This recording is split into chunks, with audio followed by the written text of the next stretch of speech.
All right, so let's talk about how to defeat upper belts as a lower belt. So this was about a month, almost 2 months ago, May Grappling Industries, and my opponent here is going to be a brown belt, and I'm only a blue belt. So, quite a bit of skill or belt difference. But I'm going to come out on top, and I'm going to show you guys how I did that. So first of all, confidence. Now, before you click off and like, oh, whatever, fuck it, confidence. Yes, I know to be confident. Just look at my demeanor, look at my posture. I'm acting as if I'm gonna beat this guy.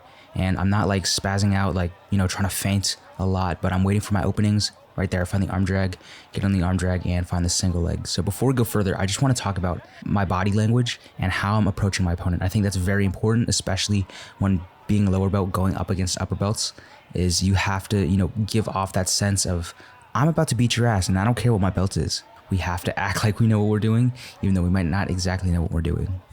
But getting back into the match, there's a few dynamic movements that you're going to see in this arm drag here. So first of all, notice how my opponent has a grip with his right hand on my left wrist, and I'm going to use that against him. Because I feel like he's married to the grip, I'm going to sling my wrist away as I go in for an arm drag, and that kind of pulls his arm towards me. Now it's a very loose arm drag, but what happens here is it exposes the space under his arm, and that's what ultimately allows me to start working towards that single leg. And you see as that arm comes up and I jump down, notice how my right leg is kicking outward. That way I can try to capture that leg of his in case he were to fall forward. So I get a little too excited on that single leg takedown and I step a little too close to his head with my right leg here. Luckily I'm able to dive my head back in, save myself, but I almost get caught in a triangle. And now we're back to a neutral position. And you're going to see me hit a very easy Toreando, but the reason that looks so simple is because of these details, which I'll explain right now. So one thing I want to mention here is notice how we're about centered and squared up to each other, but I change that as I take one step to the right. And now as you see, my opponent's trying to turn into me, but his legs are out of position. I'm pushing them towards the left side as I walk to the right. In order to recover, he goes to square his legs back up, and I use that momentum of him bringing his legs back to square. And that's one of the biggest things I'm learning with outside passing right now. It's not necessarily feints that really find passes on your opponent. It's more so overcorrecting them. So as I take that step to the right, I offset myself, my opponent goes to square back up, and I use that generated momentum to overcorrect him and get to side control. Now, truthfully, I'd say in the later stages of my blue belt, and I still can't hold side control for shit, and my opponent's gonna pretty easily recover here. Now on his recovery, I try to go into my outside passing again, but what he's doing really well here now is maintaining double butterfly hooks and maintaining grips on my hands, which makes it very hard for me to outside pass.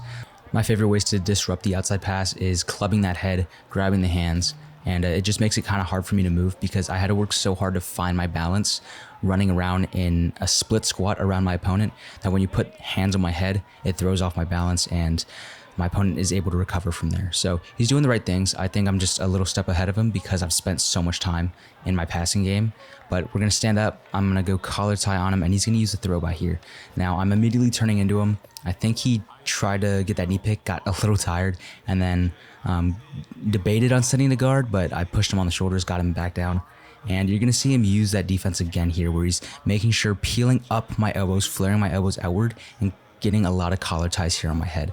Now the mistake I was making here is I wasn't dealing with his seated posture. I should have put him on his back before trying to go hip and knee post. And if it isn't the consequences of my actions getting stuck in a front headlock here. So he's going to throw me down onto the ground and attempt to go to the back, but I simply just roll out to my hips. I think he left a little bit too much space as he transitioned to the back, and that's why I was able to roll out.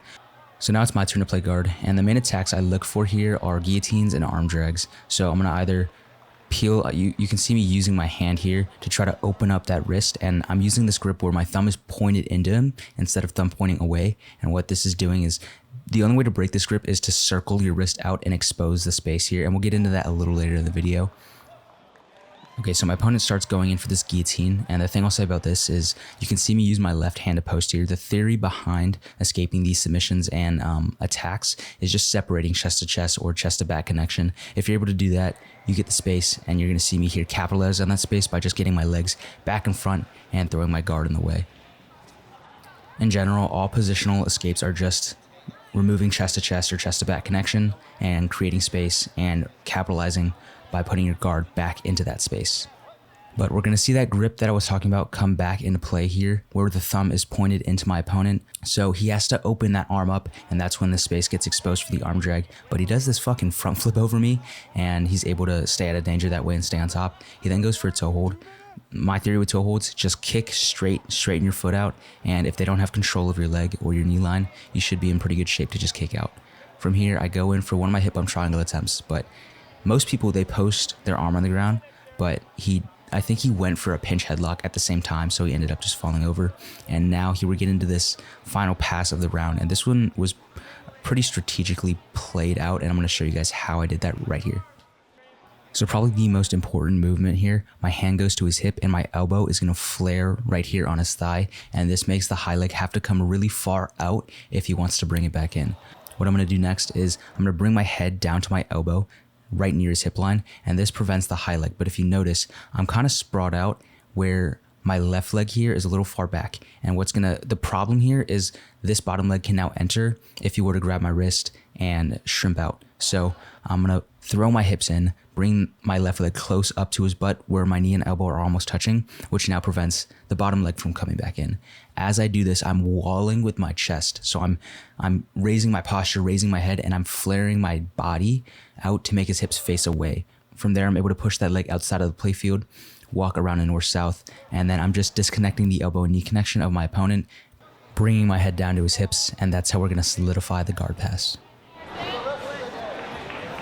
Okay, so we're gonna get reset back into the middle here, and as a north-south passer, this is one of the most important skills you need to learn.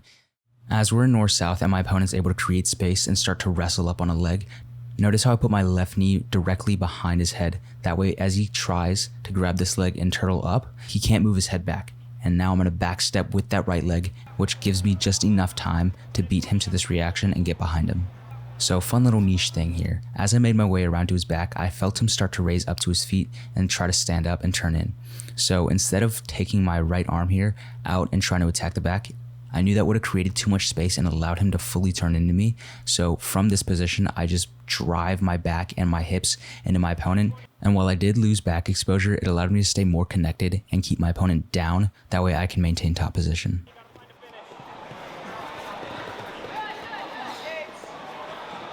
Okay, so after a few more scramble exchanges, I end up in top, front headlock, but I wasn't quite able to find a finish from there, so we're going to win this one on points. And it was a pretty high point count. You know, we had a few good takedown sweeps and, you know, a lot of guard passes in there. But overall, this is the way I look to defeat upper belts as a lower belt. The strategy here is become fundamentally sound in all areas of jiu-jitsu. However, I look to specialize in a few specific areas. One of those being pretty obvious, my outside guard passing. If I can put my opponent on their back and get to the outside of the guard, I'm gonna have a much higher chance to score because I've spent so much time.